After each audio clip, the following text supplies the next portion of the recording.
but it was for the wrong. It had the wrong result. It made him a very, very dangerous man. And you could see how intense he was on wanting to go out there. And even when he was thrown in early in the fight, when he was throwing counter punches, I've never seen him throw with that kind of, like Mike Tyson used to say, bad at any kind of success or any kind of result, especially after that performance. Usyk's getting better and better. He just improves every time he fights, and now he's bigger and thicker set, 20 pound heavier tonight than what he was when he beat Usyk. Recent training footage shows Usyk in phenomenal form. Unlike any other fighter, his unorthodox methods push the limits of focus and reflexes, sharpening his vision to an almost supernatural degree. It often looks like he anticipates every punch before it's thrown. Each movement is deliberate, sharp, and eerily precise. This rare and disciplined approach is a key to his elusive style, making him incredibly hard to hit and nearly impossible to break inside the ring.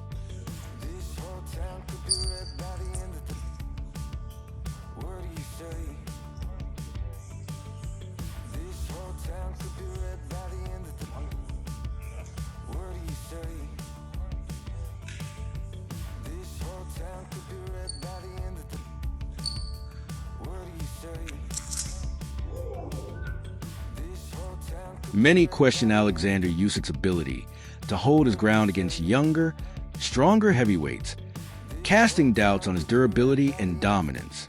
Heading into the rematch with Daniel Dubois, he faced intense scrutiny. But rather than folding under pressure, Usyk responded with a commanding performance that silenced his critics. His footwork, timing, and ring IQ were on full display, leaving little room for doubt. As analyst Russ Somber noted, Usyk entered the fight determined to prove a point, and he did just that.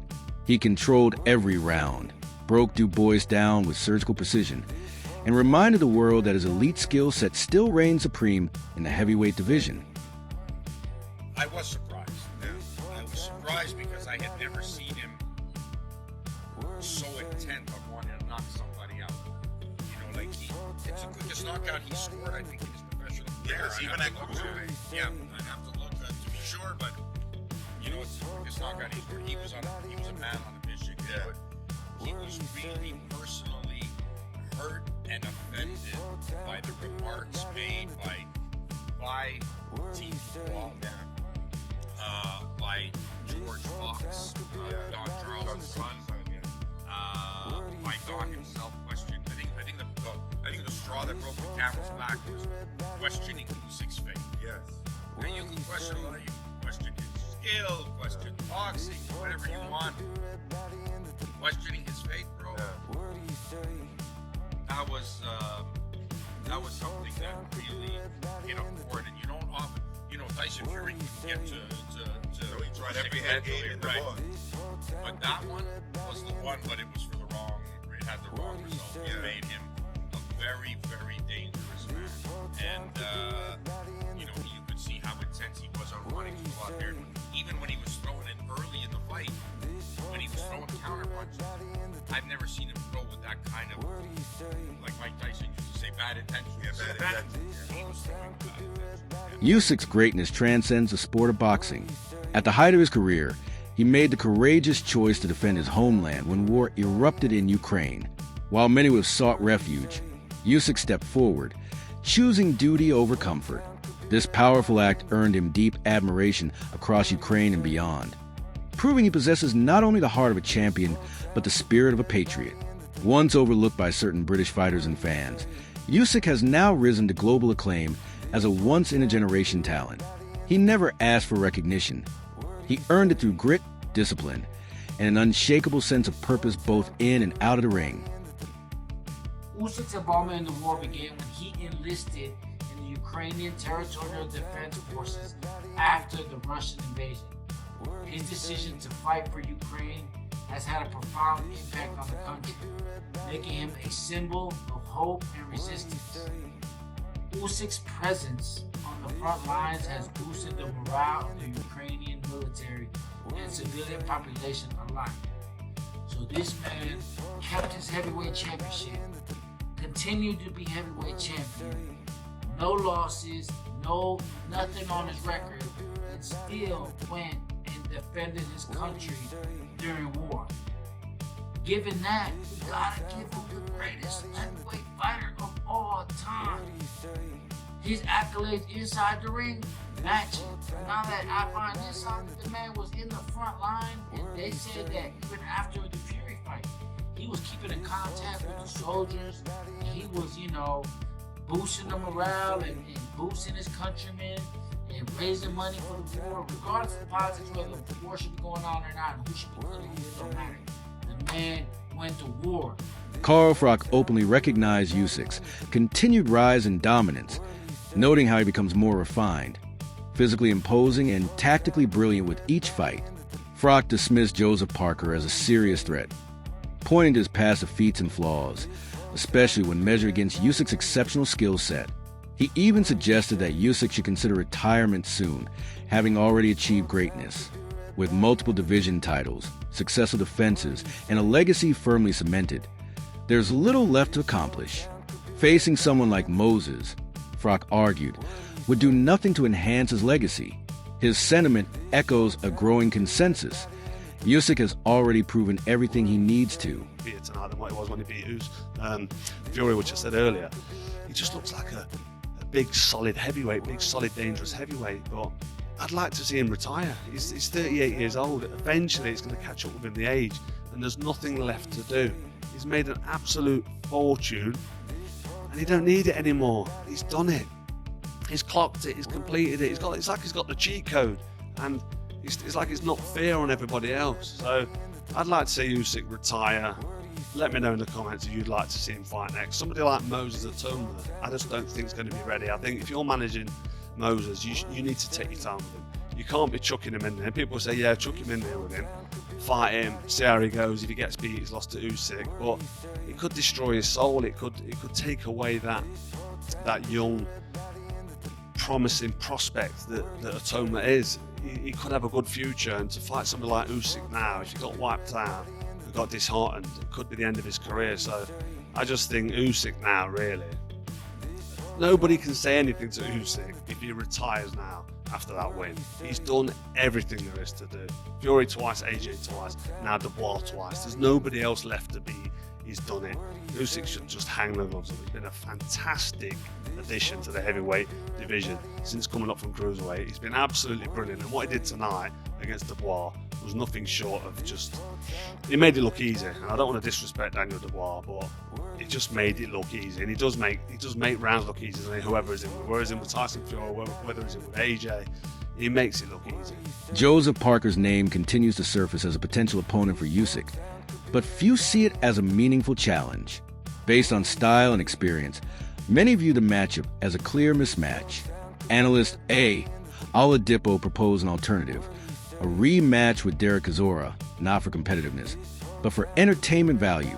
Chisora's brawling style, unpredictable energy, and flair for promotion could generate hype and turn the event into a spectacle. Still, from a purely boxing perspective, neither Parker nor Chisora appears to have the tools to seriously challenge Usyk in his current elite form. Both options feel more like filler than real threats. Then, well, here it is. Here's your world title shot. You're going to fight for a world title, right? But if you're Joseph Parker, and I spoke to Andy Lee, it isn't just a case of fighting for a world title. You want to fight the number one for the world title, and that guy is Oleksandr Usyk. So, yeah, there must be loads of conversations going on right now. Loads of conversations. I did say this the other day, and I don't know, sometimes I'm like, when I was in the ring and I was interviewing Oleksandr Usyk, I was desperate because of my love for Joseph Parker. I was desperate for Joseph Parker to get. I know he got in the ring after, but I'm talking about on the zone. So whilst everyone is still in the stadium and everyone's still tuned in, I was desperate for him to kind of just jump in the ring. I was desperate for him to do it. Chisora was trying to do it. Chisora knows how to play the game. And as much as people are like, what's Chisora doing? Chisora won't get the fight, but that's kind of what you got to do. And I know people are like, well, 1 second, it's not like that. It's ranking. Well, it's not though, is it? Because, again, Oleksandr Usyk can vacate the belt. He can say no. You have to kind of do what Daniel Dubois did last time.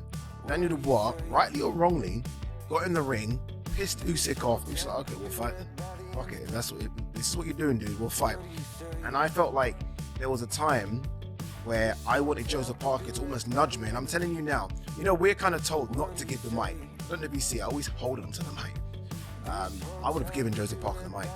And I would like Joseph Parker, because there's a mean side to Joseph Parker. I think everyone sees the friendly side. I've seen the mean side. And I wanted Joseph Parker to say, I want my shot. You've been ducking me. All these things might not be true, but do it. Said it. The crowd would have gone a bit wild, right? Because I think a lot of the crowd want Joseph Parker to get his shot. That's not what happened. And all of a sudden, you're seeing Jake Paul in the ring doing a face-off. You're seeing all these, and I'm like, where's Joseph Parker? Where are you, Joseph? It's no surprise that some have begun drawing comparisons between Usyk and Muhammad Ali. Though their fighting styles differ, the qualities they embody, ring intelligence, adaptability, and strategic brilliance, feel remarkably similar. Both fighters excel not just through skill, but through rhythm, misdirection, and an unmatched ability to outthink opponents. Usyk's talent for reading his challenger, adjusting mid-fight, and executing with precision mirrors the traits that made Ali a boxing icon. This comparison isn't about fame or legacy, but about their shared mastery of boxing as a true art form. It's a testament to the profound impact Usyk is making in today's era. Interesting heavyweight division, guys. Let me know what you guys think. Let me know what you guys thought of Usyk's performance, where he ranks in the all-time list. I know, everybody's big into their nostalgia, but remember, Soviets were not turning pro until the 90s, and I think that makes a big difference. That's another thing. Heavyweights are bigger.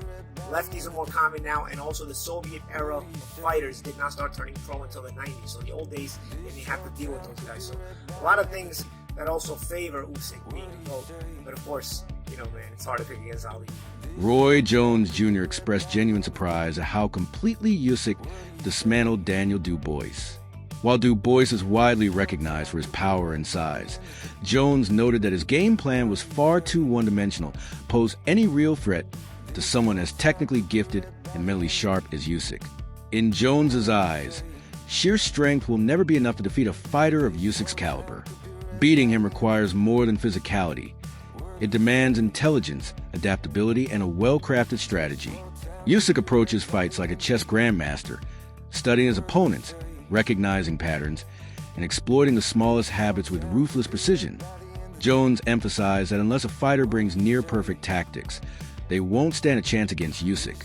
Coming from a legend like Roy, this assessment speaks volumes and highlights the massive gap between good heavyweights and truly elite ones. His analysis cuts to the core. Usyk doesn't just win with skill, he mentally dismantles his opponents. Any heavyweight who relies solely on power is already a step behind. What truly sets Usyk apart is his mind. That's why even seasoned boxing experts like Jones find themselves in awe every time he steps into the ring. Under Usyk, what did you make of his display against Daniel Dubois last Saturday? It was something else, wasn't it? Yeah, it was, but it was nothing less than I expected, because if you make a guy quit with a jab, Spencer, you know this, if you make a guy quit with a jab, how is that guy ever going to beat you? You understand me? That's just what the real facts are. Not that the kid hadn't got a little bit better. He got a little more confidence because he had a win over Joshua, which was good, but confidence is just not enough to beat a guy like Usyk. You got to have some technique. You got to have some grit. You can't lose him with a jab and think you're going to beat him. That's not going to work. Well, you was a smaller guy that went up and won the world heavyweight title, one of the only ones to do that from middleweight up to heavyweight. How does someone beat Oleksandr Usyk? Is it the smaller guy? Is it the guy that's coming up in the weight divisions, as opposed to the bigger heavyweights? No, the bigger guys could beat him, just got to have the right fight plan. None of these guys fight him with the right fight plan. And I'm not going to tell them the right fight plan, because that's not my job to do. But you got to have the right fight plan to fight with. If you don't have the right fight plan, you're going to be... What sets Usyk apart from many champions is his unwavering mindset. Even after becoming a unified champion, he remains humble and grounded. He never enters a fight assuming victory, no matter the opponent. His preparation is always intense and focused because he respects the challenge each fighter presents. While others may become overconfident after reaching the top, Usyk stays disciplined and mentally sharp. His pride doesn't come from fame or belts. It comes from the work he puts in. That relentless work ethic is what keeps his performances consistently elite, regardless of who stands across the ring from him. What are the dangers that Daniel Dubois brings to you this time? Daniel, young guy, Daniel dangerous every time, because this guy have good punch and good boxing skill, but I must be careful. because it's boxing. But I prepare for this fight. Will you stop him this time, do you think, or will it go 12 rounds? Listen, I prepare every time on 12th round because we with my coach, with my team, we prepare 12th round. But if I have chance, I do it. Do you believe you will stop him? Yes. Usyk's rise from cruiserweight king to heavyweight champion was far more than a physical transformation. It was a mental and strategic evolution. He didn't just gain weight. He adapted his entire style to meet the demands of a new division while staying true to his core strengths. Defeating Anthony Joshua twice proved that Usyk can not only survive among the biggest names but outthink and outbox them. What makes him even more remarkable is his character beyond the ring. Pausing his career to defend Ukraine during a time of war showed deep integrity. Few champions manage to balance athletic greatness with such unwavering personal values. But he must go away and make the adjustments, do some learning, but that can only happen if he can let go of his dad. And I mean, when it comes to the boxing, the fact of the matter is, if his dad was good enough for the job, he would already be in his corner. Oleksandr Usyk, 3-time undisputed champion of the world, there's no doubt in my mind, he takes the #1 spot for pound, and not forgetting, at 2 different weights. And it's not just that, it's the fashion in which he does it. It's clinical. He cleaned up in the amateurs than the pros. He's just built different. He's been fighting the best, no questions asked, going into the lion's den time and time again. His wins are so clean. He's not in wars. He takes care of business, comes back like he's been to the shops. And amongst all of this, he's been to war. The way he carries himself is impeccable. I couldn't think of a better man, a person, to represent the sport of boxing. He's beaten the best at heavyweight, not once, but twice. AJ, Fury, and now Daniel Dubois. At this point, I just feel he should retire. He's got nothing to prove, and I felt this way after Fury 2, after beating Daniel at 38. What's left? Let me know what you think. Please let me know in the comment section. I love to read them. And don't forget to like and subscribe. Paulie Malignaggi's praise for Usyk focused on the cerebral nature of his boxing. Unlike many modern fighters who depend on brute strength or flashy techniques, Usyk operates with intelligence, timing, and precision. His footwork is subtle yet highly effective. Each angle change either creates openings or shuts down his opponent's offense. This calculated movement allows Usyk to break down opponents without relying on knockouts. He controls rhythm to cause confusion and uses spatial awareness to command every exchange. Malignaggi believes this represents the future of boxing, where skill, precision, and discipline eclipse raw power. And in his view, Usyk is at the forefront of that evolution. Man, stops him early. Was it 4 or 5? I don't even know. I'm so caught up in the moment. I don't even know which round it was, 4 or 5. But and it was the first half of the fight. What a performance by Oleksandr Usyk. And a lot to discuss here, guys. A lot to break down here. First off, Dubois much more successful in the first fight than the second fight. Was the wet ring? Did the wet ring have anything to do with it? I saw in the post-fight interview, Dubois was asked about why he couldn't land his jab. What do you guys think? Was obviously Usyk's gonna make some adjustments. I think the adjustments are gonna be made in rematches. But did the wet ring? Because I thought the wet ring had a big part to do with why Usyk had some trouble in that first fight. And the wet ring hurts footwork guys more. I was a footwork guy. I've worked out sometimes in wet rings. It's frustrating. I've actually thrown temper tantrums in gyms over rings being too wet. So back in the day, not now. But what I'm saying is, to fight in a wet ring, that had to have some effect on Usyk and his footwork. He's a footwork guy. And tonight you just saw his footwork was stupendous, magnificent. Dubois tried to come out pressuring, but and what he tries to do, he tries to create that panic in you. He's a puncher, so he tries to create that panic to where you start moving too much. And especially at an older Usyk, maybe he'll get tired out by moving too much. But Usyk keeps his steps, his moves so short, so tight. And because they're short and tight, they're not burning a lot of energy, number one. And number two, he's able to throw punches off those moves because they're in so tight that he doesn't really lose the punching distance and punching range, on top of always being well balanced when he makes that sidestep. He likes to make that sidestep a lot to the right-handed weak side. And, he was doing that very, very well tonight. A lot of times he'll make that sidestep without punching. A lot of times he'll sidestep as he's throwing the left hand Then he varies the left hand with a straight shot around the side. I think that's a really sneaky shot against opposing stances. I used to like to use it against southpaws as well. That wide right hand against southpaws. Obviously, the southpaw will like to use it against right-handers. Sometimes that wide left hand. Sometimes people say, "Oh, throw a straight right hand against a southpaw." For a southpaw, throw a straight left hand against a right hand.